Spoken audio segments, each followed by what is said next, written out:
2026年4月23日每日靈修，被主的話和主的愛充滿。529愛最重要。每日靈修小品。經文：如今常存的有信、有望、有愛，這三樣，其中最大的是愛。哥林多前書13章13節。小故事：有一對夫婦到孤兒院，希望收養一個孩子。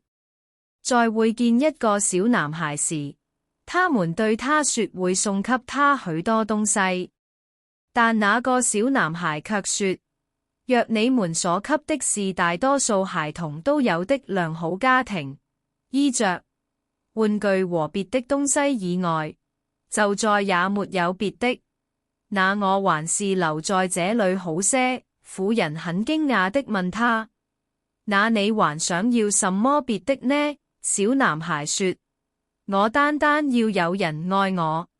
這小男孩內心深處的思慕和渴望的，只有愛才能滿足。默想：今天世界上缺少的，不是牛奶麵包，乃是愛，而愛是從神來的。讓神的愛火點燃我們，使我們成為一個滿有愛心的人。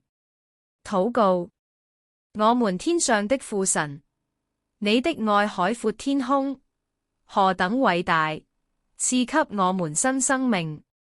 主啊，我們可以擁有世上的財物寶貝，但唯有你的愛能夠滿足我們的心，也唯有愛能造就我們。